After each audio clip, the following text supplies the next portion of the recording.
ਨਮਸਕਾਰ, ਆਦਾਬ, ਸਤਿ ਸ਼੍ਰੀ ਅਕਾਲ। Tejinder Singh, lecture geography, Tarn Taran, ਸ੍ਰੀ Guru Arjan Dev senior secondary school girls ਤੋਂ ਅੱਜ ਤੁਹਾਡੇ ਨਾਲ ਮੁਖਾਤਿਬ ਹੈ। ਬਹੁਤ ਰਿਸਪੈਕਟਡ ਮੇਰੇ ਸਤਿਕਾਰਯੋਗ ਲੈਕਚਰਰ ਸਾਹਿਬਾਨ ਜੋਗਰਾਫੀ ਔਰ ਪਿਆਰੇ ਬੱਚੋ, ਅੱਜ ਇਸ ਲਾਈਵ ਲੈਕਚਰ ਦੇ ਵਿੱਚ ਤੁਹਾਡੇ ਨਾਲ ਗੱਲ ਕਰਾਂਗੇ structure and composition of atmosphere. ਵਾਯੂਮੰਡਲ ਦੀ ਬਣਤਰ ਤੇ ਰਚਨਾ ਕਿਸ ਤਰ੍ਹਾਂ ਹੁੰਦੀ ਹੈ, ਉਹਦੇ ਬਾਰੇ ਸਾਰੀ ਜਿਹੜੀ ਡਿਟੇਲ ਦੇ ਨਾਲ ਆਪਾਂ ਗੱਲ ਕਰਾਂਗੇ। ਸੋ ਬਿਲਕੁਲ ਧਿਆਨ ਦੇ ਨਾਲ ਸਾਰੇ ਜਿਹੜੇ ਵਿਦਿਆਰਥੀ ਹਨ ਉਹ ਇਸ ਲੈਕਚਰ ਨੂੰ ਜਿਹੜਾ ਸੁਣਨ। ਆਓ ਸ਼ੁਰੂ ਕਰਦੇ ਹਾਂ।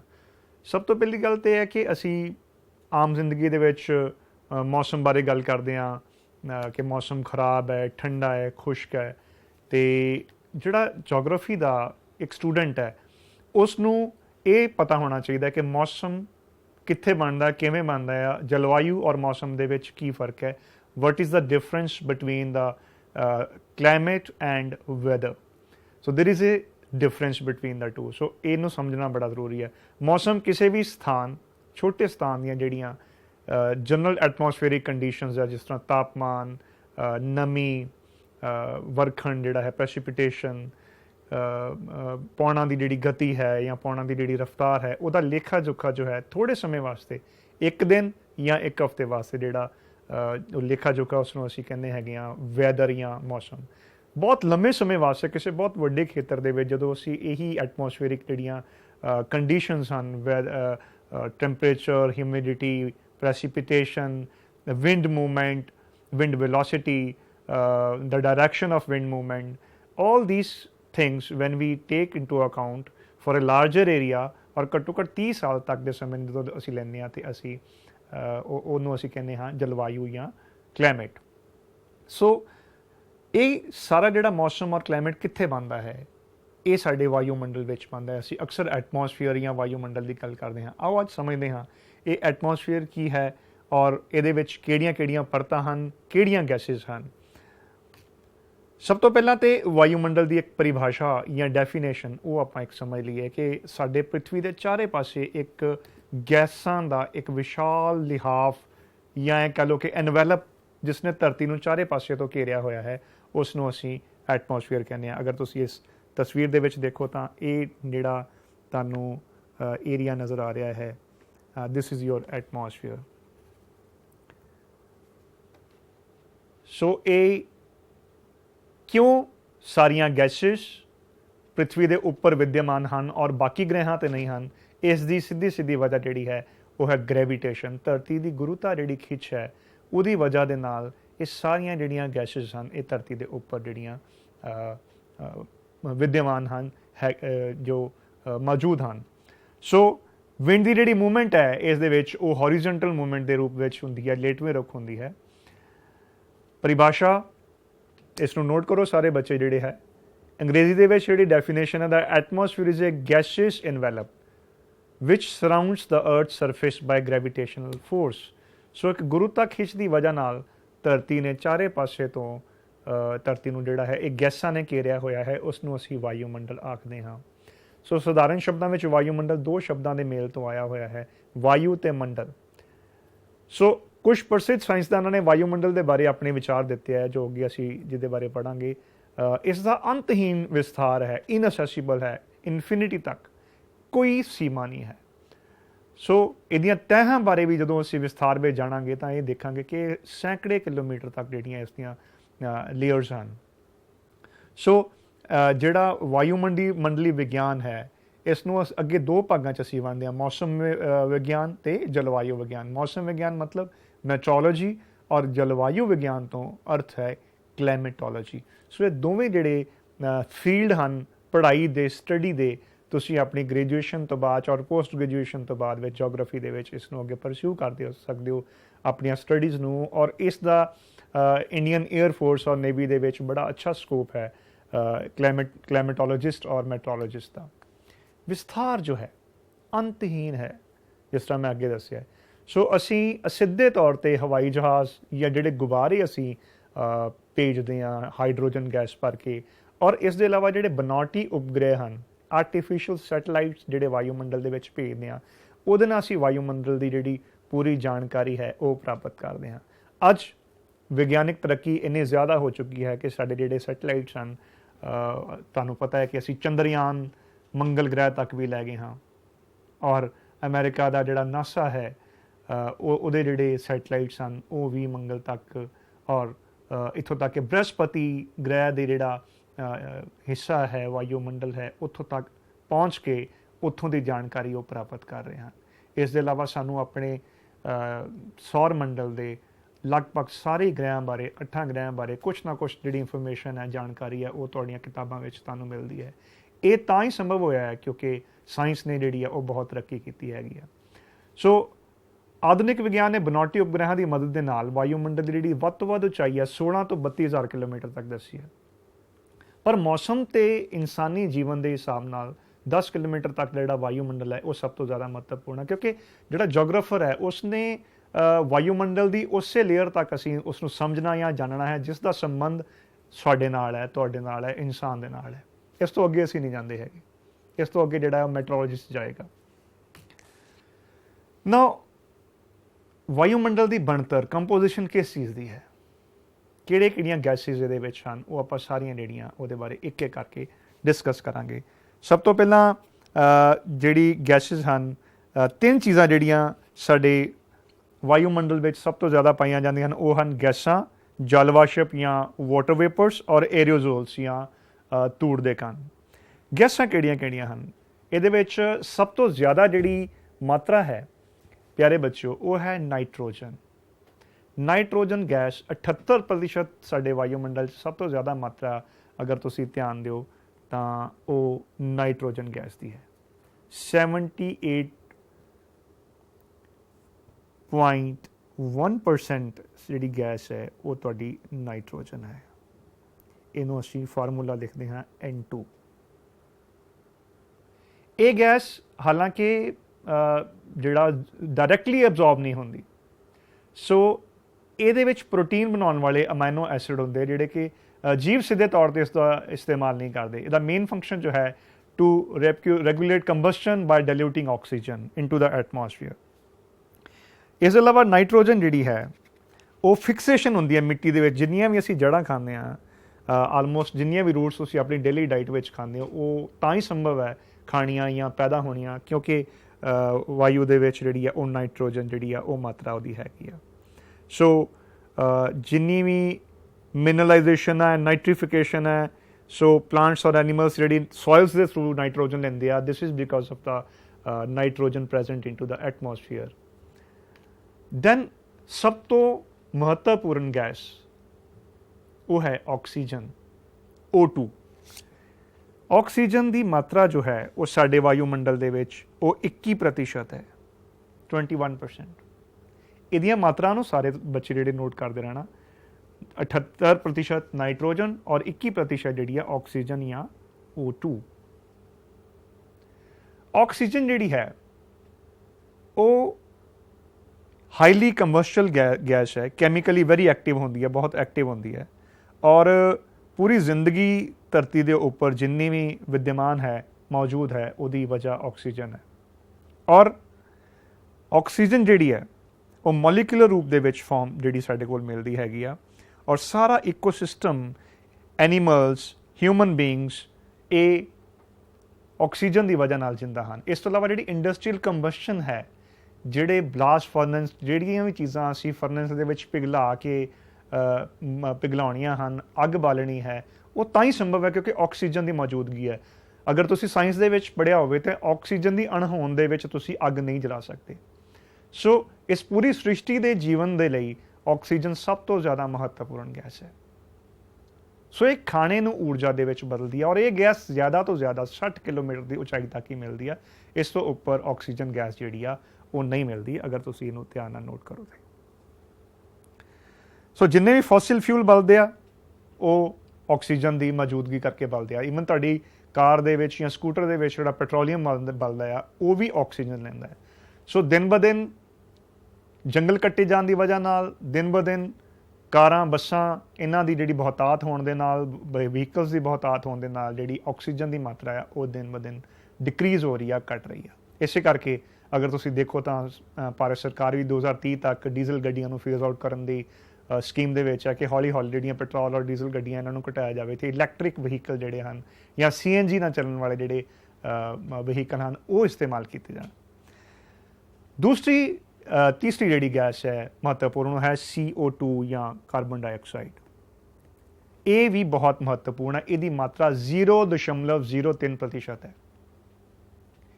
ਕੋਈ ਵੀ ਚੀਜ਼ ਜਦੋਂ ਬਰਨ ਹੁੰਦੀ ਹੈ ਉਸ ਤੋਂ ਇਹ ਪੈਦਾ ਹੁੰਦੀ। ਅਸੀਂ ਜਦੋਂ ਆਕਸੀਜਨ ਲੈਂਦੇ ਹਾਂ ਸਾਹ ਦੇ ਨਾਲ ਤੇ ਜਦੋਂ ਛੱਡਦੇ ਹਾਂ ਜਿਹੜੀ ਗੈਸ ਉਹ ਕਾਰਬਨ ਡਾਈਆਕਸਾਈਡ ਹੈ। ਇਹ ਸਿਰਫ ਇਨਸਾਨ ਨਹੀਂ, ਜਿੰਨੇ ਵੀ ਜੀਵ ਜੰਤੂ ਹਨ ਉਹ ਵੀ ਕਾਰਬਨ ਡਾਈਆਕਸਾਈਡ ਛੱਡਦੇ ਹਨ।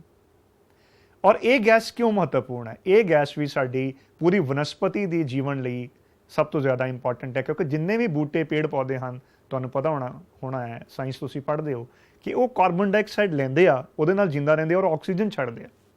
ਇਸ ਕਰਕੇ ਇਹ ਗੈਸ ਵੀ ਬਹੁਤ ਜ਼ਿਆਦਾ ਇੰਪੋਰਟੈਂਟ ਹੈ ਸਾਡੀ ਪੂਰੀ ਦੀ ਪੂਰੀ ਲਾਈਫ ਦੇ ਵਾਸਤੇ। ਸੋ ਜਿੰਨੀ ਵੀ ਫੋਟੋਸਿੰਥਸਿਸ ਦੀ ਪ੍ਰੋਸੈਸ ਹੈ ਆਟੋਟ੍ਰੋਫਸ ਦੇ ਵਿੱਚ, ਪਲਾਂਟਸ ਦੇ ਵਿੱਚ, ਬੂਟਿਆਂ ਦੇ ਵਿੱਚ, ਇਹ ਕਾਰਬਨ ਡਾਈਆਕਸਾਈਡ ਦੀ ਵਜ੍ਹਾ ਦੇ ਨਾਲ ਹੈ। ਔਰ ਇਸ ਦੇ ਨਾਲ ਕਾਰਬਨ ਡਾਈਆਕਸਾਈਡ ਦਾ ਇੱਕ ਬੜਾ ਮਹੱਤਵਪੂਰਨ ਰੋਲ ਹੈ, ਉਹ ਹੈ ਧਰਤੀ ਦੇ ਤਾਪਮਾਨ ਨੂੰ ਮੇਨਟੇਨ ਰੱਖਣਾ, ਜਿਹਨੂੰ ਅਸੀਂ ਗ੍ਰੀਨ ਹਾਊਸ ਇਫੈਕਟ ਕਹਿੰਦੇ ਹਾਂ। ਜਦੋਂ ਵਾਯੂਮੰਡਲ ਦੇ ਵਿੱਚ ਕਾਰਬਨ ਡਾਈਆਕਸਾਈਡ ਦੀ ਮਾਤਰਾ ਜ਼ਿਆਦਾ ਹੋ ਜਾਂਦੀ ਹੈ ਤਾਂ ਉਹ ਇੱਕ ਗ੍ਰੀਨ ਹਾਊਸ ਦੀ ਤਰ੍ਹਾਂ ਕੰਮ ਕਰਦੇ ਆ ਕਿ ਜਿਹੜੀ ਸੂਰਜ ਤੋਂ ਜਿਹੜੀਆਂ ਕਿਰਨਾਂ ਜਾਂ ਰੇਡੀਏਸ਼ਨ ਜਾਂ ਇਨਸੋਲੇਸ਼ਨ, GT ਤ੍ਰਿਵਾਰਥਾ ਨੇ ਉਹਨੂੰ ਕਿਹਾ ਸੀ, ਗੈਲਨ T ਤ੍ਰਿਵਾਰਥਾ ਜਿਹੜਾ ਕਲਾਈਮੇਟੋਲੋਜੀ ਪੜ੍ਹਦੇ ਆ ਉਹਨਾਂ ਨੂੰ ਪਤਾ ਹੋਏਗਾ, ਤੁਹਾਡੇ ਟੀਚਰ ਤੁਹਾਨੂੰ ਦੱਸਿਆ ਹੋਏਗਾ ਕਿ ਅਸੀਂ ਇਨਕਮਿੰਗ ਸੋਲਰ ਰੇਡੀਏਸ਼ਨ ਕਹਿੰਦੇ ਆ, ਇਨਸੋਲੇਸ਼ਨ। ਇਹ ਇਨਕਮਿੰਗ ਸੋਲਰ ਰੇਡੀਏਸ਼ਨ ਜਾਂ ਸੂਰਜ ਤੋਂ ਆਉਣ ਵਾਲੇ ਜਿਹੜੇ ਵਿਕਿਰਨ ਹਨ ਇਹ ਸ਼ਾਰਟ ਵੇਵ ਹਨ ਔਰ ਹਾਈ ਐਨਰਜੀ ਹਨ। ਇਹ ਧਰਤੀ ਦੇ ਵਾਯੂਮੰਡਲ 'ਚ ਪ੍ਰਵੇਸ਼ ਕਰ ਜਾਂਦੇ ਹਨ। ਇਹਦਾ ਬੜਾ ਨਿਗਲੀਜੀਬਲ ਅਮਾਊਂਟ ਧਰਤੀ ਦੇ ਵਿੱਚ ਪ੍ਰਵੇਸ਼ ਕਰਦਾ ਹੈ। ਬਹੁਤ ਘੱਟ ਅਮਾਊਂਟ ਜਿਹੜਾ ਹੈ ਸੋਲਰ ਐਨਰਜੀ ਦਾ ਸਾਡੀ ਪ੍ਰਿਥਵੀ ਤੱਕ ਪਹੁੰਚਦਾ ਹੈ, ਪਰ ਜਦੋਂ ਇਹ ਵਾਪਸ ਜਾਂਦੀ ਹੈ ਇਹ ਲੌਂਗ ਵੇਵ ਦੇ ਵਿੱਚ ਔਰ ਲੋ ਐਨਰਜੀ ਦੇ ਵਿੱਚ ਵਾਪਸ ਜਾਂਦੀ ਹੈ। ਤੇ ਜਿਹੜੀ ਕਾਰਬਨ ਡਾਈਆਕਸਾਈਡ ਗੈਸ ਹੈ ਉਹ ਇੱਕ ਛੱਤ ਦੀ ਤਰ੍ਹਾਂ ਕੰਮ ਕਰਦੀ ਹੈ ਸਾਡੀ ਧਰਤੀ ਦੇ ਉੱਪਰ, ਔਰ ਉਹ ਇਸ ਲੌਂਗ ਵੇਵ ਐਨਰਜੀ ਨੂੰ ਬਾਹਰ ਨਹੀਂ ਜਾਣ ਦਿੰਦੀ ਵਾਯੂਮੰਡਲ ਦੇ ਵਿੱਚ, ਜਿਹਦੀ ਵਜ੍ਹਾ ਦੇ ਨਾਲ ਧਰਤੀ ਦਾ ਜਿਹੜਾ ਤਾਪਮਾਨ ਹੈ ਉਹ ਵੱਧਦਾ ਹੈ। ਇਸ ਕਰਕੇ ਅਗਰ ਕਾਰਬਨ ਡਾਈਆਕਸਾਈਡ ਦੀ ਮਾਤਰਾ ਵਾਯੂਮੰਡਲ ਦੇ ਵਿੱਚ ਜ਼ਿਆਦਾ ਹੋਏਗੀ, ਵਧੇਗੀ, ਤਾਂ ਡੈਫੀਨੇਟਲੀ ਜਿਹੜਾ ਧਰਤੀ ਦਾ ਤਾਪਮਾਨ ਹੈ ਉਹ ਵੀ ਇਨਕਰੀਜ਼ ਹੋਏਗਾ। ਔਰ ਧਰਤੀ ਦਾ ਤਾਪਮਾਨ ਇਨਕਰੀਜ਼ ਹੋਏਗਾ ਤੇ ਉਹਦੇ ਨਾਲ ਜਲਵਾਯੂ ਪਰਿਵਰਤਨ ਜਾਂ ਕਲਾਈਮੇਟ ਚੇਂਜ ਜਾਂ ਵੱਡੇ ਪੱਧਰ ਦੇ ਉੱਪਰ ਜਿਹੜੇ ਕੈਟਾਸਟ੍ਰੋਫਿਕ ਇਵੈਂਟਸ ਹੈ, ਵਿਨਾਸ਼ਕਾਰੀ ਘਟਨਾਵਾਂ ਧਰਤੀ ਦੇ ਉੱਪਰ ਨੂੰ ਵੇਖਣ ਨੂੰ ਮਿਲਣਗੀਆਂ ਔਰ ਉਹ ਮਿਲ ਰਹੀਆਂ ਹਨ। ਜਿਸ ਤਰ੍ਹਾਂ ਤੁਸੀਂ ਦੇਖਿਆ ਹੋਏਗਾ ਕਿ ਇਸੇ ਸਾਲ ਯੂਰਪ ਦੇ ਵਿੱਚ, ਜਰਮਨੀ ਦੇ ਵਿੱਚ ਹੜ੍ਹ ਆ ਗਏ, ਫਲੱਡਸ ਆ ਗਏ, ਬੇਮੌਸਮੀ ਬਰਸਾਤ, ਉੱਥੇ ਕਦੀ ਇੰਨਾ ਬਾਰਿਸ਼ ਨਹੀਂ ਪਈ। ਕੇਰਲ ਦੇ ਵਿੱਚ ਇਸ ਟਾਈਮ ਦੇ ਉੱਪਰ ਅੱਜ ਦੇ ਦਿਨ ਭਿਆਨਕ ਹੜ੍ਹ ਆਏ ਹੋਏ ਹਨ, ਭਿਆਨਕ ਬਾਰਿਸ਼ ਜਿਹੜੀ ਪੈ ਰਹੀ ਹੈ, ਬੇਮੌਸਮੀ ਬਰਸਾਤ ਹੈ, ਰਿਟਰੀਟਿੰਗ ਮੌਨਸੂਨ ਦੀ, ਵਾਪਸ ਜਾਣ ਵਾਲੀ ਮੌਨਸੂਨ ਦੀ ਵਰਸ਼ਾ ਹੈ, ਪਰ ਇਹ ਇੱਕ ਕੈਟਾਸਟ੍ਰੋਫਿਕ ਰੇਨਫਾਲ ਹੈ। ਇਹਦੇ ਨਾਲ ਜਿੱਥੇ ਬਾਰਿਸ਼ ਬਿਲਕੁਲ ਹੀ ਨਹੀਂ ਪੈ ਰਹੀ, ਸੋਕੇ ਵਰਗੇ ਹਾਲਾਤ ਹੈ, ਉੱਥੇ ਕਿਤੇ ਫਲੱਡ ਆ ਰਹੇ ਆ, ਕਿਤੇ ਪੌਣਾ ਬੜੀ ਤੇਜ਼ ਗਤੀ ਦੇ ਨਾਲ ਵਗਦੀਆਂ ਹਨ ਔਰ ਉਹ ਜਿਹੜੀ ਹਿਊਮਨ ਵੈਜੀਟੇਸ਼ਨ, ਸਾਡੀਆਂ ਜਿਹੜੀਆਂ ਬਿਲਡਿੰਗਸ ਹਨ ਉਹਨਾਂ ਵਾਸਤੇ ਵੀ ਖਤਰਨਾਕ ਹਨ। ਸੋ ਇਸ ਤਰੀਕੇ ਦੇ ਜਿਹੜੇ ਜਲਵਾਯੂ ਪਰਿਵਰਤਨ ਪੂਰੀ ਧਰਤੀ ਦੇ ਤਾਂ ਹੀ ਆ ਰਹੇ ਹਨ ਕਿਉਂਕਿ ਇਹ ਜਿਹੜੀ ਕਾਰਬਨ ਡਾਈਆਕਸਾਈਡ ਔਰ ਇਹਦੇ ਨਾਲ ਜਿਹੜੀਆਂ ਹੋਰ ਗਲੋਬਲ ਵਾਰਮਿੰਗ ਗੈਸਿਸ ਹਨ ਜਿਹਦੇ ਬਾਰੇ ਅੱਗੇ ਆਪਾਂ ਚਰਚਾ ਕਰਦੇ ਹਾਂ ਉਹ ਵੱਧ ਰਹੀਆਂ ਹਨ। ਅਗਲੀ ਜਿਹੜੀ ਗੈਸ ਇੰਪੋਰਟੈਂਟ ਹੈ that is your ozone. Ozone ਜਿਹੜੀ ਹੈ ਉਹ ਬਹੁਤ ਮਹੱਤਵਪੂਰਨ ਗੈਸ ਹੈ ਜਿਹਦੇ ਬਾਰੇ ਕਿ ਸਾਨੂੰ ਜਿਹਦੇ ਵਿੱਚ 1987 ਸਾਨੂੰ ਪਤਾ ਲੱਗਿਆ ਸੀਗਾ ਕਿ ਇਹਦੇ ਵਿੱਚ ਇੱਕ ਛੇਕ ਹੋ ਰਿਹਾ ਵਾ ਔਰ ਇਹ ਆਕਸੀਜਨ ਦੇ 3 ਐਲੀਮੈਂਟ ਹਨ, O3 ਅਸੀਂ ਕਹਿੰਦੇ ਹੈਗੇ ਇਹਨੂੰ। ਓਜ਼ੋਨ ਦੀ ਕੀ ਮਹੱਤਵਤਾ ਹੈ? ਇਹ ਧਰਤੀ ਦੇ ਉੱਪਰ ਜਿਹੜੀ ਸਟ੍ਰੈਟੋਸਫੀਅਰ ਵਾਲੀ ਲੇਅਰ ਹੈ ਜਿਹਦੇ ਬਾਰੇ ਆਪਾਂ ਅੱਗੇ ਪੜ੍ਹਦੇ ਹਾਂ ਉਹਦੇ ਵਿੱਚ ਇਹ ਮੌਜੂਦ ਹੈ। ਓਜ਼ੋਨ ਕੀ ਕਰਦੀ ਹੈ ਕਿ ਜਿਹੜੀਆਂ ਸੂਰਜ ਤੋਂ ਆ ਰਹੀਆਂ ਅਲਟਰਾਵਾਇਲਟ ਰੇਜ਼ ਹੈ ਜਿਹਦੇ ਬਾਰੇ ਆਪਾਂ ਹੁਣੇ ਗੱਲ ਕੀਤੀ ਕਿ ਜਿਹੜੀ ਐਨਰਜੀ ਆਉਂਦੀ ਹੈ ਸੋਲਰ ਐਨਰਜੀ, ਇਹ ਸ਼ਾਰਟ ਵੇਵ ਔਰ ਹਾਈ ਐਨਰਜੀ ਹੁੰਦੀ ਹੈ। ਸ਼ਾਰਟ ਵੇਵ ਮਤਲਬ ਇਹਦੀ ਜਿਹੜੀ ਟਰਫ ਔਰ ਕ੍ਰੈਸਟ ਦੇ ਵਿੱਚ ਜਿਹੜੀ ਲੈਂਥ ਹੈ ਉਹ ਘੱਟ ਹੈ।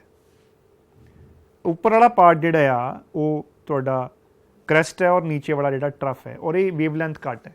ਘੱਟ ਵੇਵ ਲੈਂਥ ਨਾਲ ਇਹਦੀ ਐਨਰਜੀ ਵੱਧ ਜਾਂਦੀ ਹੈ। ਜਿਹੜਾ ਤੁਹਾਡੇ ਮਾਈਕ੍ਰੋਵੇਵ ਦੇ ਵਿੱਚ ਜਿਹੜੀਆਂ ਲਹਿਰਾਂ ਤਰੰਗਾਂ ਕੰਮ ਕਰਦੀਆਂ ਉਹ ਵੀ ਸ਼ਾਰਟ ਵੇਵ ਹੁੰਦੀਆਂ। ਜਿੰਨੀ ਸ਼ਾਰਟ ਵੇਵ ਜ਼ਿਆਦਾ ਹੋਏਗੀ ਉਨੀ ਉਹਦੇ 'ਚ ਐਨਰਜੀ ਜ਼ਿਆਦਾ ਹੋਏਗੀ। ਲੌਂਗ ਵੇਵ ਦੇ ਵਿੱਚ ਐਨਰਜੀ ਘੱਟ ਹੁੰਦੀ ਹੈ, ਉਨੀ ਉਹ ਹੀਟ ਜ਼ਿਆਦਾ ਪ੍ਰੋਡਿਊਸ ਕਰੇਗੀ। ਸੋ ਜਿਹੜੀ ਓਜ਼ੋਨ ਹੈ ਉਹ ਜਿਹੜੀ ਸ਼ਾਰਟ ਵੇਵ ਅਲਟਰਾਵਾਇਲਟ ਰੇਡੀਏਸ਼ਨ ਆ ਰਹੀ ਹੈ, UV ਰੇਜ਼ ਜਿਹਨੂੰ ਅਸੀਂ ਕਹਿੰਦੇ ਹਾਂ, ਪੈਰਾ ਬੈਂਗਣੀ ਕਿਰਨਾਂ ਆਪਾਂ ਪੰਜਾਬੀ 'ਚ ਕਹਿੰਦੇ ਹਾਂ, ਉਹਨੂੰ ਜਜ਼ਬ ਕਰ ਲੈਂਦੀ, ਐਬਜ਼ੌਰਬ ਕਰ ਲੈਂਦੀ ਹੈ। ਸੋ ਇਹਦੀ ਜਿਹੜੀ ਸਭ ਤੋਂ ਜ਼ਿਆਦਾ ਮਾਤਰਾ ਹੈ ਉਹ 20 ਤੋਂ 30 ਕਿਲੋਮੀਟਰ ਤੱਕ ਦੀ ਉਚਾਈ 'ਤੇ ਮਿਲਦੀ ਹੈ। ਸੋ ਸਾਇੰਸਦਾਨਾਂ ਨੇ ਕਾਫੀ ਜ਼ਿਆਦਾ ਜਿਹੜਾ ਹੈ ਉਹ ਇਹਦੇ ਬਾਰੇ ਦੱਸਿਆ ਸੀ ਸਾਨੂੰ ਕਿ ਜਿਹੜੀਆਂ ਕਲੋਰੋਫਲੋਰੋਕਾਰਬਨ ਹੈ ਜਾਂ CFC ਹੈ, ਹੈਲੋਨਸ ਹੈ, ਨਾਈਟ੍ਰੋਜਨ ਆਕਸਾਈਡ ਹੈ, ਇਹ ਜਿਹੜੇ ਹਨ ਉਹ ਓਜ਼ੋਨ ਨੂੰ ਜਿਹੜਾ ਬਰਬਾਦ ਕਰ ਰਹੇ ਹਨ, ਤਬਾਹ ਕਰ ਰਹੇ ਹਨ। ਕਿਉਂਕਿ ਜਿਹੜਾ CFC ਦਾ ਇੱਕ ਪਾਰਟੀਕਲ ਹੈ ਉਹ 165 ਸਾਲ ਤੱਕ ਸਟ੍ਰੈਟੋਸਫੀਅਰ ਦੇ ਵਿੱਚ ਮੌਜੂਦ ਰਹਿੰਦਾ ਔਰ ਇੱਕ ਮੋਲੀਕਿਊਲ 3 ਓਜ਼ੋਨ ਦੇ ਜਿਹੜੇ ਅਣੂ ਹਨ, ਐਟਮਸ ਹਨ, ਉਹਨਾਂ ਨੂੰ ਤੋੜਦਾ ਹੈ। ਔਰ ਇੰਟਰਸਟਿੰਗਲੀ ਅਗਰ ਤੁਹਾਨੂੰ ਪਤਾ ਹੋਵੇ ਤਾਂ 80% ਜਿਹੜੀ ਇਹ CFC ਜਾਂ ਜਿਹੜੀਆਂ ਗਲੋਬਲ ਵਾਰਮਿੰਗ ਗੈਸਿਸ ਹੈ ਜਾਂ ਜਿਹੜੀਆਂ ਐਰੋਜ਼ੋਲਸ ਹਨ, ਹੈਲੋਨਸ ਹਨ, ਨਾਈਟ੍ਰੋਜਨ ਆਕਸਾਈਡ ਹੈ, ਇਹ ਵਿਕਸਿਤ ਦੇਸ਼ ਪੈਦਾ ਕਰਦੇ ਆ, ਅਮਰੀਕਾ, ਯੂਰਪ, ਚੀਨ। ਪਰ ਜਿਹੜਾ ਓਜ਼ੋਨ ਦੇ ਵਿੱਚ ਛੇਕ ਹੈ ਉਹ ਇਹਨਾਂ ਮੁਲਕਾਂ ਦੇ ਉੱਪਰ ਨਹੀਂ ਹੈਗਾ। ਉਹ ਕਿੱਥੇ ਆ ਫਿਰ? ਉਹ ਹੈ ਜਿਹੜਾ ਧਰਤੀ ਦਾ ਸਾਊਥ ਪੋਲ ਹੈ ਜਾਂ ਅੰਟਾਰਕਟਿਕਾ ਜਿਹਨੂੰ ਅਸੀਂ ਕਹਿੰਦੇ ਹਾਂ। ਹੁਣ ਤੁਸੀਂ ਇਹ ਸੋਚਦੇ ਹੋਗੇ ਕਿ ਅੰਟਾਰਕਟਿਕਾ ਦੇ ਉੱਪਰ ਕੋਈ ਫੈਕਟਰੀ ਨਹੀਂ, ਕੋਈ ਉੱਥੇ ਵਹੀਕਲ ਨਹੀਂ ਮੂਵ ਕਰਦਾ, ਉੱਥੇ ਤੇ ਬਰਫ਼ ਹੀ ਬਰਫ਼ ਹੈ ਜਾਂ ਪੈਂਗੁਇਨਸ ਰਹਿੰਦੇ ਆ, ਫਿਰ ਉੱਥੇ ਛੇਕ ਕਿਉਂ?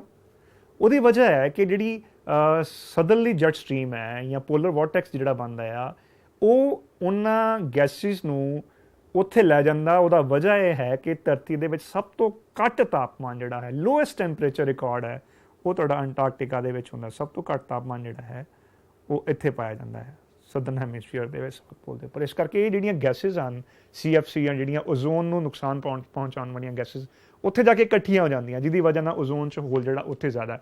ਔਰ ਇਹ ਖਤਰਨਾਕ ਕਿਉਂ ਹੈ? ਅਗਰ ਪੋਲਰ ਏਰੀਏ ਦੇ ਉੱਪਰ ਗਰਮੀ ਵਧੇਗੀ, ਚਾਹੇ ਆਰਕਟਿਕ ਦੇ ਉੱਪਰ ਵਧ ਰਹੀ ਹੈ ਜਾਂ ਅੰਟਾਰਕਟਿਕਾ ਦੇ ਉੱਪਰ ਸਦਰਨ ਹੈਮੀਸਫੀਅਰ ਦੇ ਵਿੱਚ, ਉਹਦੀ ਵਜ੍ਹਾ ਨਾਲ ਜਿਹੜੀ ਪੋਲਸ ਦੇ ਉੱਪਰ, ਧਰੁਵਾਂ ਦੇ ਉੱਪਰ ਬਰਫ਼ ਹੈ, ਕਾਫੀ ਮੋਟੀ ਤਾਂ ਹੈ, ਉਹ ਪਿਘਲ ਰਹੀ ਹੈ ਬੜੀ ਤੇਜ਼ੀ ਨਾਲ। ਗਲੇਸ਼ੀਅਰ ਜਿਹੜੇ ਉੱਥੇ ਟੁੱਟ ਰਹੇ ਆ, ਪਿਘਲ ਰਹੇ ਆ। ਔਰ ਅਗਰ ਉਹ ਗਲੇਸ਼ੀਅਰ ਜਿਹੜੇ ਟੁੱਟਣਗੇ ਤਾਂ ਜਿਹੜਾ ਸਮੁੰਦਰ ਦਾ ਤਲ ਹੈ, ਸੀ ਲੈਵਲ ਹੈ, ਯੂਸਟੈਟਿਕ ਚੇਂਜਸ ਜਿਹੜੇ ਹਨ ਉਹ ਆਉਣਗੇ। ਜਿਹੜੇ ਛੋਟੇ ਨੀਵੇਂ ਦਵੀਪ ਹਨ, ਟਾਪੂ ਹਨ, ਜਿਹੜੇ ਹਨ, ਜਜ਼ੀਰੇ ਹਨ ਜਾਂ ਆਈਲੈਂਡਸ ਅਸੀਂ ਇਹ ਕਹਿੰਦੇ ਹਾਂ, ਇੱਕ ਹੀ ਗੱਲ ਹੈ, ਤੇ ਉਹ ਪਾਣੀ ਦੇ ਵਿੱਚ ਡੁੱਬ ਜਾਣਗੇ। ਸਮੁੰਦਰ ਦੇ ਕੰਢੇ ਵਾਲੇ ਨੀਵੇਂ ਇਲਾਕੇ ਜਿਹੜੇ ਹਨ ਉਹ ਡੁੱਬ ਜਾਣਗੇ। ਇਸ ਕਰਕੇ ਓਜ਼ੋਨ ਨੂੰ ਨੁਕਸਾਨ ਪਹੁੰਚਾਉਣ ਵਾਲੀਆਂ ਗੈਸਿਸ 'ਚ ਹਾਲਾਂਕਿ ਸਰਕਾਰਾਂ ਨੇ ਬੈਨ ਲਾਇਆ ਹੋਇਆ ਪੂਰੀ ਦੁਨੀਆ ਦੇ ਵਿੱਚ, ਪਰ ਧੜੱਲੇ ਨਾਲ ਅਜੇ ਵੀ ਜਿਹੜਾ ਗੈਰ ਕਾਨੂੰਨੀ ਤੌਰ 'ਤੇ ਇਹਨਾਂ ਦਾ ਇਸਤੇਮਾਲ ਹੋ ਰਿਹਾ। ਸੋ ਇਸ ਨੂੰ ਰੋਕਣ ਦੀ ਬੜੀ ਜ਼ਰੂਰਤ ਹੈ। ਤੁਹਾਡੇ ਜਿਹੜੇ ਸਪਰੇਅ ਹੁੰਦੇ ਹਨ, ਜਿਹਨੂੰ ਬੋਡੀ ਸਪਰੇਅ, ਡੀਓਡੋਰੈਂਟ ਵਗੈਰਾ, ਉਹਦੇ ਵਿੱਚ ਵੀ CFC ਵਰਤ ਲੈਂਦੇ ਆ ਫੈਕਟਰੀਆਂ ਵਾਲੇ। ਇਸ ਤੋਂ ਇਲਾਵਾ ਏਅਰ ਕੰਡੀਸ਼ਨਸ ਦੇ ਵਿੱਚ ਜਿਹੜਾ ਉਹ ਇਹਦਾ ਇਸਤੇਮਾਲ ਕੀਤਾ ਜਾਂਦਾ ਹੈ। ਫਰਿੱਜ ਬਣਾਉਣ ਦੇ ਵਿੱਚ, ਰੈਫਰੀਜਰੇਟਰ ਦੇ ਵਿੱਚ CFC ਦਾ ਇਸਤੇਮਾਲ ਕੀਤਾ ਜਾਂਦਾ। ਸੋ ਇਹ ਹੁਣ ਤੇ ਇਨਵਾਇਰਮੈਂਟਲ ਫਰੈਂਡਲੀ ਟੈਕਨੋਲੋਜੀਜ਼ ਆ ਗਈਆਂ ਹੈ ਕਿ ਇਹਨਾਂ ਚੀਜ਼ਾਂ ਦਾ ਇਸਤੇਮਾਲ ਨਾ ਹੋਵੇ, ਪਰ ਫਿਰ ਵੀ ਇਹ ਜਦੋਂ ਤੁਸੀਂ ਕੋਈ ਚੀਜ਼ ਖਰੀਦਣ ਜਾਂਦੇ ਹੋ ਤਾਂ ਇਸ ਚੀਜ਼ ਦਾ ਜ਼ਰੂਰ ਧਿਆਨ ਰੱਖਿਆ ਕਰੋ। ਇਸ ਤੋਂ ਇਲਾਵਾ ਹੋਰ ਜਿਹੜਾ ਮਹੱਤਵਪੂਰਨ ਕੌਂਸਟੀਟੂਐਂਟ ਹੈ ਐਟਮੋਸਫੀਅਰ ਦਾ, ਉਹ ਹੈ ਵਾਟਰ ਵੇਪਰਸ ਜਾਂ ਜਲ ਵਾਸ਼ਪ। ਹੁਣ ਇਹ ਕੰਡੈਂਸੇਸ਼ਨ ਵਾਸਤੇ ਜ਼ਿੰਮੇਵਾਰ ਹੈ, ਹਾਲਾਂਕਿ ਗੈਸੀ ਰੂਪ ਦੇ ਵਿੱਚ ਹੈ। ਕਿੱਥੋਂ? ਸਮੁੰਦਰ ਤੋਂ ਜਿਹੜਾ ਇਵੈਪੋਰੇਸ਼ਨ ਹੁੰਦੀ ਹੈ, ਵਾਸ਼ਪੀਕਰਨ ਹੁੰਦਾ ਹੈ, ਉਸ ਦੇ ਨਾਲ ਜਿਹੜਾ ਹੈ ਉਹ ਵਾਯੂਮੰਡਲ ਦੇ ਵਿੱਚ ਜਲ ਵਾਸ਼ਪਾਂ ਦੀ ਮਾਤਰਾ ਜਿਹੜੀ ਉਹ ਵੱਧਦੀ ਹੈਗੀ ਆ। ਹੁਣ ਇਕੁਏਟਰ ਦੇ ਉੱਪਰ ਜਾਂ ਭੂ-ਮੱਧ ਰੇਖਾ ਦੇ ਉੱਪਰ ਇਹ ਜਿਹੜੇ ਜਲ ਵਾਸ਼ਪ ਹਨ ਉਹ ਜ਼ਿਆਦਾ ਹੁੰਦੇ ਹਨ। ਧਰੁਵਾਂ ਵੱਲ ਜਾਂਦਿਆਂ ਇਹਨਾਂ ਦੀ ਗਿਣਤੀ ਜਿਹੜੀ ਹੈ, ਤਾਦਾਦ ਹੈ, ਉਹ ਘਟਦੀ ਜਾਂਦੀ ਹੈ। ਔਰ ਧਰਤੀ ਦੀ ਜਿਹੜੀ ਨੀਚੇ ਵਾਲੀ ਲੇਅਰ ਹੈ ਉਹਦੇ ਵਿੱਚ ਸਭ ਤੋਂ ਜ਼ਿਆਦਾ ਜਲ ਵਾਸ਼ਪ ਹੁੰਦੇ ਆ। 90% ਹਿੱਸਾ ਧਰਤੀ ਦੀ ਸਤ੍ਹਾ ਤੋਂ 5 ਕਿਲੋਮੀਟਰ ਦੀ ਉਚਾਈ ਤੱਕ ਹੀ ਮਿਲਦਾ ਹੈ। ਸੋ Y they are very important? ਕਿਉਂਕਿ ਇਹ ਜਿਹੜੇ ਵਾਟਰ ਵੇਪਰਸ ਹਨ ਇਹ ਕੰਡੈਂਸੇਸ਼ਨ ਦੇ ਕੰਮ ਆਉਂਦੇ ਹਨ, ਜਿਹਨੂੰ ਸੰਘਣੀ ਕਰਨਾ ਅਸੀਂ ਕਹਿੰਦੇ ਹਾਂ, ਸੰਘਣਨ ਕਹਿੰਦੇ ਹਾਂ ਪੰਜਾਬੀ ਦੇ ਵਿੱਚ। ਇਹੀ ਜਿਹੜਾ ਜਲ ਵਾਸ਼ਪ ਹਨ ਇਹ ਐਰੋਜ਼ੋਲਸ ਦੇ ਆਲੇ ਦੁਆਲੇ ਇਕੱਠੇ ਹੋ ਕੇ ਕੰਡੈਂਸੇਸ਼ਨ ਕਰਦੇ ਹਨ, ਕੰਡੈਂਸ ਫਾਰਮ ਦੇ ਵਿੱਚ ਬੱਦਲ ਬਣਾਉਂਦੇ ਆ, ਜਿਹਦੀ ਵਜ੍ਹਾ ਦੇ ਨਾਲ ਜਿਹੜੀ ਬਾਰਿਸ਼ ਪੈਂਦੀ ਆ ਧਰਤੀ ਦੇ ਉੱਪਰ। ਜਿੱਦਾਂ ਜਿੱਦਾਂ ਧਰਤੀ ਦੀ ਉਚਾਈ ਵੱਧਦੀ ਆ ਤਿਵੇਂ ਤਿਵੇਂ ਜਿਹੜਾ ਹੈ ਉਹ ਜਲ ਵਾਸ਼ਪਾਂ ਦੀ ਜਿਹੜੀ ਮਾਤਰਾ ਹੈ ਉਹ ਘਟਦੀ ਜਾਂਦੀ ਹੈ। ਅੱਗੇ ਆ ਗਿਆ ਐਰੋਜ਼ੋਲਸ। ਇਹਨੂੰ ਅਸੀਂ ਸਸਪੈਂਡਡ ਪਾਰਟੀਕੂਲੇਟ ਮੈਟਰਸ ਜਿਹੜੇ ਆ ਉਹ ਕਹਿੰਦੇ ਹੈਗੇ ਆ। ਸੋ ਇਹ ਅਲੱਗ-ਅਲੱਗ ਆਕਾਰ, ਅਲੱਗ-ਅਲੱਗ ਸਾਈਜ਼ ਦੇ ਹਨ, ਜਿਹਦੇ ਵਿੱਚ ਡਸਟ ਪਾਰਟੀਕਲਸ ਇਹ ਕਿੱਥੋਂ ਕਿੱਥੋਂ ਪੈਦਾ ਹੁੰਦੇ ਆ, ਜਾਂ ਤੇ ਜਿਹੜੀ ਜਵਾਲਾਮੁਖੀ ਵਿਸਫੋਟ ਹੁੰਦੇ ਆ ਉਹਦੇ ਵਿੱਚੋਂ ਇਹ ਨਿਕਲਦੇ ਹੈਗੇ ਆ। ਇਸ ਤੋਂ ਇਲਾਵਾ ਜਦੋਂ ਹਲ ਵਾਉਂਦੇ ਆ, ਮਿੱਟੀ ਉੱਡਦੀ ਹੈ ਉਹਦੀ ਵਜ੍ਹਾ ਦੇ ਨਾਲ, ਰੇਗਿਸਤਾਨ ਤੋਂ ਮਿੱਟੀ ਉੱਡਣ ਦੇ ਨਾਲ, ਮਹਾਸਾਗਰਾਂ ਦੇ ਉੱਪਰੋਂ ਜਦੋਂ ਇਵੈਪੋਰੇਸ਼ਨ ਹੁੰਦੀ ਆ, ਵਾਸ਼ਪੀਕਰਨ ਹੁੰਦਾ ਆ ਪਾਣੀ ਦਾ, ਤੇ ਉਹਦੇ ਵਿੱਚ ਮੌਜੂਦ ਜਿਹੜੇ ਨਮਕ ਦੇ ਕਣ ਹੁੰਦੇ ਹਨ ਉਹ ਵੀ ਉੱਡ ਕੇ ਜਿਹੜੇ ਆ ਉਹ ਐਰੋਜ਼ੋਲਸ ਜਾਂ ਪਾਰਟੀਕੂਲੇਟ ਮੈਟਰਸ ਬਣਾਉਂਦੇ ਹਨ। ਪੌਦਿਆਂ ਤੋਂ ਪੈਦਾ ਹੋਏ ਪਰਾਗਕਣ, ਜੈਵਿਕ ਪਦਾਰਥ ਜਿਹੜੇ ਬਾਇਓਟਿਕ ਮਟੀਰੀਅਲ ਹਨ, ਉਹਨਾਂ ਤੋਂ ਬੈਕਟੀਰੀਆ, ਇਸ ਤੋਂ ਇਲਾਵਾ ਧੂਏਂ ਤੇ ਰਾਖ ਦੇ ਕਣ, ਉਲਕਾਵਾਂ ਤੋਂ ਪੈਦਾ ਹੋਏ ਪਦਾਰਥ, ਇਹ ਸਾਰੇ ਜਿਹੜੇ ਹਨ ਇਹ ਐਰੋਜ਼ੋਲਸ ਅਸੀਂ ਇਹਨਾਂ ਨੂੰ ਕਹਿੰਦੇ ਹੈਗੇ ਆ। ਹੁਣ ਇਹ ਕਿਉਂ ਇੰਪੋਰਟੈਂਟ ਹੈ? ਐਰੋਜ਼ੋਲਸ ਦੀ ਇੱਕ ਬੜੀ ਵੱਡੀ ਮਹੱਤਤਾ ਹੈ ਕਣਾਂ ਵਾਲੇ ਪਦਾਰਥਾਂ ਦੀ, ਕਿਉਂਕਿ ਇਹ ਇੱਕ ਕੰਡੈਂਸੇਸ਼ਨ ਨਿਊਕਲੀਆਈ ਦਾ ਕੰਮ ਕਰਦੇ ਹਨ। ਜਿਸ ਤਰ੍ਹਾਂ ਇੱਕ ਸੈੱਲ ਦਾ ਸੈਂਟਰ ਜਿਹੜਾ ਨਿਊਕਲੀਅਸ ਹੁੰਦਾ ਹੈ, ਇਸੇ ਤਰ੍ਹਾਂ ਇੱਕ ਨਿਊਕਲੀਅਸ ਦੇ ਆਲੇ ਦੁਆਲੇ ਜਿਹੜੇ ਜਲ ਵਾਸ਼ਪ ਹੁੰਦੇ ਹਨ ਹਵਾ ਦੇ ਵਿੱਚ ਮੌਜੂਦ, ਉਹ ਕੰਡੈਂਸ ਹੁੰਦੇ ਹਨ, ਇਕੱਠੇ ਹੁੰਦੇ ਹਨ, ਸੰਘਣੇ ਹੁੰਦੇ ਹਨ, ਜਿਹਦੀ ਵਜ੍ਹਾ ਦੇ ਨਾਲ ਬੱਦਲ ਬਣਦੇ ਹਨ ਔਰ ਬਾਰਿਸ਼ ਪੈਂਦੀ ਹੈ। ਇਹਨੂੰ ਜਲ ਵਾਸ਼ਪਾਂ ਨੂੰ ਪਤਾ ਲਾਉਣ ਦਾ ਕਿ ਹਵਾ ਦੇ ਵਿੱਚ ਜਲ ਵਾਸ਼ਪ ਹਨ, ਉਹਦਾ ਬੜਾ ਖੂਬਸੂਰਤ ਤਰੀਕਾ ਹੈ ਕਿ ਤੁਸੀਂ ਗਰਮੀਆਂ ਦਿਨਾਂ ਦੇ ਵਿੱਚ ਜਦੋਂ ਘਰ ਆਉਂਦੇ ਹੋ ਸਕੂਲ ਤੋਂ, ਦੁਪਹਿਰ ਦਾ ਸਮਾਂ, ਤੁਸੀਂ ਕੋਸ਼ਿਸ਼ ਕਰਦੇ ਹੋ ਕਿ ਠੰਡਾ ਪਾਣੀ ਪੀਏ। ਵੈਸੇ ਇੱਕਦਮ ਠੰਡਾ ਪਾਣੀ ਨਹੀਂ ਪੀਣਾ ਚਾਹੀਦਾ, ਸਿਹਤ ਵਾਸਤੇ ਠੀਕ ਨਹੀਂ ਹੈ। ਤੇ ਤੁਸੀਂ ਕੀ ਕਰੋ ਕਿ ਬਿਲਕੁਲ ਬਰਫ਼ ਦੇ ਟੁਕੜੇ ਜਾਂ ਬਿਲਕੁਲ ਠੰਡਾ ਪਾਣੀ ਸਟੀਲ ਦੇ ਗਲਾਸ ਵਿੱਚ ਪਾ ਕੇ ਦੇਖੋ, ਨਾਲ ਦੇ ਨਾਲ ਹੀ ਗਲਾਸ ਦੇ ਬਾਹਰ ਜਿਹੜੇ ਆ ਉਹ ਪਾਣੀ ਦੀਆਂ ਬੂੰਦਾਂ ਇਕੱਠੀਆਂ ਹੋ ਜਾਂਦੀਆਂ। ਸੋ ਇਹ ਇੱਕ ਸੰਘਣਨ ਜਾਂ ਕੰਡੈਂਸੇਸ਼ਨ ਦੀ ਇੱਕ ਤਜਰਬਾ ਹੈ, ਇੱਕ ਫਾਰਮ ਹੈ। ਹੁਣ ਵਾਯੂਮੰਡਲ ਦੇ ਵਿੱਚ ਜਦੋਂ ਅਸੀਂ ਉਚਾਈ ਤੇ ਜਾਂਦੇ ਹਾਂ ਤੇ ਤਾਪਮਾਨ ਘਟਦਾ ਹੈ, ਉਹ ਕਿੰਨਾ ਘਟਦਾ ਆਪਾਂ ਅੱਗੇ ਡਿਸਕਸ ਕਰਦੇ ਹਾਂ। ਉੱਪਰ ਟੈਂਪਰੇਚਰ ਘੱਟ ਹੋਣ ਦੀ ਵਜ੍ਹਾ ਨਾਲ ਇਹ ਜਿਹੜੇ ਜਲ ਵਾਸ਼ਪ ਧਰਤੀ ਤੋਂ ਤਾਂ ਉੱਪਰ ਜਾਂਦੇ ਆ, ਉਹ ਸੰਘਣੇ ਹੋ ਜਾਂਦੇ, ਕੰਡੈਂਸ ਹੋ ਜਾਂਦੇ ਆ, ਜਿਹਨੂੰ ਅਸੀਂ ਸੰਘਣਨ ਦੀ ਪ੍ਰਕਿਰਿਆ ਕਹਿੰਦੇ ਹਾਂ ਜਾਂ ਕੰਡੈਂਸੇਸ਼ਨ ਕਹਿੰਦੇ ਹਾਂ ਅੰਗਰੇਜ਼ੀ 'ਚ, ਜਿਹਦੀ ਵਜ੍ਹਾ ਨਾਲ ਬਾਰਿਸ਼ ਜਿਹੜੀ ਸੰਭਵ ਹੋ ਪਾਉਂਦੀ ਆ। ਸੋ ਇਹਨਾਂ ਐਰੋਜ਼ੋਲਸ ਦੀ ਬਹੁਤ ਇੰਪੋਰਟੈਂਸ ਹੈ ਸਾਡੇ ਪੂਰੇ ਜੀਵਨ ਦੇ ਵਿੱਚ, ਕਿਉਂਕਿ ਬਾਰਿਸ਼ ਦੇ ਨਾਲ ਹੀ ਜਿਹੜੀ ਬਨਸਪਤੀ ਹੈ ਉਹ ਹਰੀ ਭਰੀ ਸਾਡੀ ਰਹਿੰਦੀ ਹੈ। ਹੁਣ ਗੱਲ ਕਰਦੇ ਹਾਂ ਇਸ ਲੈਕਚਰ ਦੇ ਅਗਲੇ ਹਿੱਸੇ ਦੇ ਵਿੱਚ ਵਾਯੂਮੰਡਲ ਦੇ ਸਟਰਕਚਰ ਦੀ, ਬਣਤਰ ਦੀ। ਸੋ ਅਸਲ ਦੇ ਵਿੱਚ ਵਾਯੂਮੰਡਲ ਦੇ ਵਿੱਚ ਕੋਈ ਪਰਤਾਂ ਦਿਸਣ ਵਾਲੀਆਂ ਨਹੀਂ ਹੈਗੀਆਂ। ਅਸੀਂ ਜਿਹੜੇ ਵਿਗਿਆਨੀ ਹਨ ਉਹਨਾਂ ਨੇ ਉਪਗ੍ਰਹਿ, ਰਾਕੇਟ, ਗੁਬਾਰਿਆਂ ਦੀ ਮਦਦ ਨਾਲ ਜਿੰਨੀ ਨੌਲੇਜ ਐਟਮੋਸਫੀਅਰ ਬਾਰੇ ਸਾਨੂੰ ਮਿਲਦੀ ਹੈ, ਉਹਦੇ ਹਿਸਾਬ ਦੇ ਨਾਲ ਵਾਯੂਮੰਡਲ ਨੂੰ ਅਲੱਗ-ਅਲੱਗ ਤਹਿਾਂ ਦੇ ਵਿੱਚ ਵੰਡ ਦਿੱਤਾ ਹੈ। ਸੋ ਇਸ ਨੂੰ ਜਾਣਨਾ ਜਿਹੜਾ ਉਹ ਬੜਾ ਜ਼ਰੂਰੀ ਹੈ। ਆਓ ਆਪਾਂ ਗੱਲ ਕਰਦੇ ਹਾਂ ਸਟਰਕਚਰ ਆਫ ਐਟਮੋਸਫੀਅਰ। ਸੋ ਵਾਯੂਮੰਡਲ ਦੀ ਜਿਹੜੀ ਉਚਾਈ ਹੈ ਉਹ 16 ਤੋਂ 29 ਕਿਲੋਮੀਟਰ ਦੇ ਆਸ-ਪਾਸ ਹੈ, ਪਰ ਜ਼ਿਆਦਾਤਰ ਜਿਹੜਾ ਵੈਦਰ ਫਿਨੋਮੀਨਾ ਹੈ, ਮੌਸਮ ਹਨ, ਵਾਯੂ ਦਾਬ ਹੈ, ਅਲੱਗ-ਅਲੱਗ ਕਿਸਮ ਦੀਆਂ ਗੈਸਾਂ ਹਨ, ਉਹ 5.6 ਕਿਲੋਮੀਟਰ ਤੱਕ ਮੌਜੂਦ ਹਨ। ਤੇ 97% ਟੋਟਲ ਜਿਹੜਾ ਸਾਡਾ ਵਾਯੂਮੰਡਲ ਹੈ ਉਹ 29 ਕਿਲੋਮੀਟਰ ਦੀ ਉਚਾਈ ਤੱਕ ਮੌਜੂਦ ਹੈ। ਸੋ ਇਹਦੇ ਬਾਰੇ ਆਓ ਆਪਾਂ ਗੱਲ ਕਰਦੇ ਹੈਗੇ ਹਾਂ। ਸਭ ਤੋਂ ਪਹਿਲਾਂ ਅਸੀਂ ਇਹਨੂੰ ਦੋ ਤਰੀਕਿਆਂ ਨਾਲ ਵੰਡਿਆ ਹੋਇਆ ਹੈ, ਇੱਕ ਤਾਪਮਾਨ ਦੇ ਆਧਾਰਿਤ on the basis of temperature, ਤੇ ਦੂਸਰਾ ਹੈ ਕੈਮੀਕਲ ਕੰਪੋਜੀਸ਼ਨ ਜਾਂ ਰਸਾਇਣਿਕ ਬਣਤਰ ਦੇ ਆਧਾਰ ਤੇ। ਸੋ ਅਲੱਗ-ਅਲੱਗ ਤਹਿਾਂ ਹਨ, ਇਹਨੂੰ ਤੁਸੀਂ ਨੋਟ ਕਰ ਲਓ। ਪਰਿਵਰਤਨ ਮੰਡਲ ਜਾਂ ਟ੍ਰੋਪੋਸਫੀਅਰ, ਸਮਤਾਪ ਮੰਡਲ ਜਾਂ ਸਟ੍ਰੈਟੋਸਫੀਅਰ, ओजोन मंडल या मेजोस्फीयर, आयन मंडल या आयनोस्फीयर ते बाहरी मंडल थर्मोस्फीयर। सो सब तो पहला आप जी गल करांगे आ जी लेयर सब तो नीचे वाली है जिहदी उचाई मैक्सीमम जी है वो 10 किलोमीटर तक है। ये बारे आप गल करते हैं, इनू असीं कहने ट्रोपोस्फीयर या परिवर्तन मंडल। जिन्ना भी वैदर फिनोमिना है, बदल, हनेरी, बारिश, बूंदाबांदी, धुंध पैना, कोहरा पैना, पौना चलनियाँ, जैट स्ट्रीम, ये जिन्नियां भी क्रियावां हैं, बिजली चमकना, तूफान आना, ये सिर्फ इसे तय दे विच हुंदा है। सो सब तो महत्वपूर्ण जिहड़ी लेयर है वो ट्रोपो मतलब चेंज, एक ग्रीक शब्द है जिहदा मतलब है मिक्सिंग या टर्बूलेंस। सो इस करके ये टर्बूलेंट जोन है, मतलब ये कुछ ना कुछ घटनावां जिहड़ियां हन वो वापरदियां रहिंदियां हन। इहनूं कन्वैक्टिव लेयर भी कहा जाता है क्योंकि जिहड़ी कन्वैक्शनस हन या सवहन धारावां इसे परत दे विच बनदियां हन। सो इसनूं असीं अलग अलग जोनस दे विच वैसे तो बन सकते हैं, 1 ਤੋਂ 3 किलोमीटर तक जिहड़ा है। ते पर तुसीं ये याद रखना है कि इहदे विच सारे जिहड़े वैदर फिनोमिना है इसे लेयर दे विच हुंदा है। और इस लेयर दे विच उचाई दे नाल तापमान घटदा कितना घटदा है 6.5 degree 6.5 degree with every kilometre. 1 kilometre ਦੇ ਨਾਲ 6.5 ਡਿਗਰੀ ਤਾਪਮਾਨ ਘਟਦਾ, ਉਹਨੂੰ ਅਸੀਂ ਨਾਰਮਲ ਲੈਪਸ ਰੇਟ ਕਹਿੰਦੇ ਹੈਗੇ ਆ। ਨਾਰਮਲ ਲੈਪਸ ਰੇਟ, ਇਹ ਯਾਦ ਰੱਖਣਾ, 6.5 ਡਿਗਰੀ ਪ੍ਰਤੀ ਕਿਲੋਮੀਟਰ ਦੇ ਨਾਲ। ਸੋ ਸਰਦੀਆਂ ਵਿੱਚ ਇਹਦੀ ਉਚਾਈ ਘਟ ਜਾਂਦੀ ਆ ਤੇ ਗਰਮੀਆਂ ਵਿੱਚ ਵੱਧ ਜਾਂਦੀ ਆ। ਭੂ-ਮੱਧ ਰੇਖਾ ਤੇ ਉਚਾਈ ਜ਼ਿਆਦਾ ਹੁੰਦੀ, ਧਰੁਵਾਂ ਵੱਲ ਘਟ ਜਾਂਦੀ ਆ। ਠੀਕ ਹੈ, ਸੋ ਔਸਤ ਉਚਾਈ ਜਿਹੜੀ ਆ ਉਹ ਭੂ-ਮੱਧ ਰੇਖਾ ਤੇ 16 ਕਿਲੋਮੀਟਰ ਹੈ ਤੇ ਧਰੁਵਾਂ ਦੇ ਉੱਪਰ 8 ਕਿਲੋਮੀਟਰ ਹੈ। ਅਗਲੀ ਲੇਅਰ ਹੈ ਟ੍ਰੋਪੋਪੌਸ, ਪਰਿਵਰਤਨ ਮੰਡਲ ਦੀ ਹੱਦ, ਜਿੱਥੇ ਕਿ ਜਿਹੜਾ ਵੈਦਰ ਫਿਨੋਮਨਾ ਬੰਦ ਹੋ ਜਾਂਦਾ। ਪੌਜ਼ ਦਾ ਮਤਲਬ ਹੁੰਦਾ ਬੰਦ ਹੋਣਾ। ਸੋ ਪਰਿਵਰਤਨ ਮੰਡਲ ਤੇ ਸਮਤਾਪ ਮੰਡਲ ਦਾ ਵਿਚਲਾ ਜਿਹੜਾ ਖੇਤਰ ਹੈ 1.5 ਕਿਲੋਮੀਟਰ ਦਾ, ਉਹਨੂੰ ਅਸੀਂ ਟ੍ਰੋਪੋਪੌਸ ਕਹਿੰਦੇ ਆ। ਇੱਥੇ ਤਾਪਮਾਨ ਘਟਣਾ ਬੰਦ ਹੋ ਜਾਂਦਾ, ਕਿਉਂਕਿ ਉਚਾਈ ਦੇ ਨਾਲ ਪਹਿਲੀ ਲੇਅਰ ਦੇ ਵਿੱਚ ਤਾਪਮਾਨ ਘਟਦਾ ਹੈ 6.5 ਡਿਗਰੀ ਪ੍ਰਤੀ ਕਿਲੋਮੀਟਰ। ਸੋ ਇਹਦੇ ਵਿੱਚ ਅਸੀਂ ਜਿਹੜਾ ਮੈਟਰੋਲੋਜੀ ਜਾਂ ਕਲਾਈਮੇਟੋਲੋਜੀ ਦੇ ਵਿੱਚ ਜਿਹੜਾ 에ਅਰ ਪ੍ਰੈਸ਼ਰ ਮੈਜ਼ਰ ਕਰਦੇ ਹਾਂ, ਮਿਲੀ ਬਾਰ ਦੇ ਵਿੱਚ ਮਾਪਦੇ ਹੈਗੇ ਆ। ਅਗਲੀ ਜਿਹੜੀ ਪਰਤ ਹੈ ਉਹ ਹੈ ਸਮਤਾਪ ਮੰਡਲ ਜਾਂ ਸਟ੍ਰੈਟੋਸਫੀਅਰ। ਸੋ 16 ਤੋਂ 50 ਕਿਲੋਮੀਟਰ ਤੱਕ ਦੀ ਉਚਾਈ ਦੇ ਵਿੱਚ ਜਿਹੜਾ ਏਰੀਆ ਇਸ ਨੂੰ ਅਸੀਂ ਸਮਤਾਪ ਮੰਡਲ ਆਖਦੇ ਹਾਂ। ਇਹਦੇ ਵਿੱਚ ਤੁਹਾਡੀ ਜਿਹੜੀ ਓਜ਼ੋਨ ਹੈ ਉਹ ਸਟ੍ਰੈਟੋਸਫੀਅਰ ਦੇ ਵਿੱਚ ਹੀ ਮੌਜੂਦ ਹੈ। ਸੋ ਇਹਨੂੰ ਓਜ਼ੋਨ ਮੰਡਲ ਵੀ ਕਿਹਾ ਲਿਆ ਜਾਂਦਾ ਹੈ। ਇੱਥੇ ਹੀ ਉਚਾਈ ਦੇ ਨਾਲ ਨਾਲ ਜਿਹੜਾ ਤਾਪਮਾਨ ਵੱਧਦਾ ਹੈ। ਕਿਉਂ ਵੱਧਦਾ ਹੈ? ਕਿਉਂਕਿ ਜਿਹੜੀਆਂ ਸੂਰਜ ਦੀਆਂ ਪੈਰਾਬੈਂਗਨੀ ਕਿਰਨਾਂ UV ਰੇਜ਼ ਆ ਇੱਥੇ ਆ ਕੇ ਐਬਜ਼ੌਰਬ ਹੁੰਦੀਆਂ ਵਾ।